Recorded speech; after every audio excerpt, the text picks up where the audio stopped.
Attention, nous continuons maintenant, si vous le voulez bien, sur l'antenne d'M6 et exclusivement sur l'antenne d'M6. Et nous retrouvons un couple que vous avez vu hier sur l'antenne d'M6. Il a acheté une voiture de collection. Et alors, quand il est arrivé, on a vu les images, peut-être vont-elles rediffuser, la catastrophe intégrale. Il y avait des différences énormes entre les photos de l'annonce et le résultat final. Il faut savoir que c'est une voiture qui était importée des États-Unis, donc ils ne l'avaient pas vue avant l'achat et ils ont quand même pourtant payé plus de 20 000 € pour ce véhicule. Alors, Maître de Caumont, j'aimerais juste, j'espère qu'on va pouvoir revoir les images de la colonne de direction, puisque Maître de Caumont est l'avocat spécial. Regardez, là, à droite, sur votre écran à droite.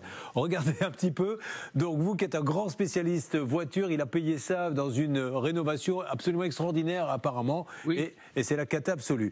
Alors, il s'est passé pas mal de choses. Maintenant, nous avons lancé un appel à M. Doumenel, le patron de la société d'importation de voitures américaine, qui serait en ligne avec nous. Vous m'entendez ? Oui, bonjour. Alors, bonjour monsieur. Monsieur, j'ai pas beaucoup de temps, hein, je ne vais pas vous mentir, on a 2 minutes et pas une de plus. Qu'est-ce que vous pouvez leur dire? Parce que nous, on a vu les images de cette voiture, et évidemment, ça ne correspond pas à ce qu'ils attendaient. Qu'en est-il pour vous? Qu'est-ce que vous pouvez faire pour eux? Alors d'abord, bonjour, je me présente. C'est 4h30 du matin à Miami, et j'ai pris le temps de vous appeler. Voilà, très simplement. Et j'ai un peu suivi l'émission de hier, et puis j'ai envoyé à votre équipe les emails qui ont été envoyés aux clients avant la commande. J'ai eu votre assistante, je ne sais pas si elle vous a... Alors dites-moi, que disent ces emails? Je pense qu'il faut demander à votre assistante parce que... Monsieur, dites-moi, ne perdons pas de temps, monsieur, dans 1 minute je vais raccrocher. Dites-nous clairement quelle est votre position sur ce dossier. Non, mais c'est pas une question de raccrocher, monsieur. Moi, premièrement... Non, monsieur, je ne vais pas raccrocher, je vous dis que je n'ai qu'1 minute 30. Là, ça va s'arrêter puisqu'on est en décrochage. Que faites-vous, vous, le site internet pour ce monsieur? Monsieur, d'abord, il faut reprendre les emails pour vous dire, on n'est pas négociant automobile, on fait de l'export et on est un peu comme transitaire aux États-Unis. Il n'a pas acheté un véhicule chez nous, il a commandé un véhicule auprès d'un vendeur. D'accord. Et alors, il faut remettre le contexte, d'accord? Parce que si vous avez 1 minute, je pense qu'il faut... Non, alors, monsieur, je ne l'ai pas. J'ai besoin que vous répondiez à une question. À qui, et je m'adresse à votre client, à qui avez-vous fait le chèque, s'il vous plaît? J'ai versé à la société de M. Doumenel, la société Mafis. C'est le seul intermédiaire que j'ai eu, et puis il m'a vanté le véhicule et par mail j'ai quand même un écrit qui dit que je ne trouverai pas d'équivalence en France ou en Europe. Okay. Et j'ai également un écrit qui me dit que le véhicule a été contrôlé. Ce que nous dit le client, c'est ce que nous dit ce monsieur, je ne suis qu'un intermédiaire, mais c'est quand même lui qui a touché les sous et c'est à lui qu'on a payé. Maître de Caumont. La jurisprudence de la Cour de cassation est constante sur ce sujet.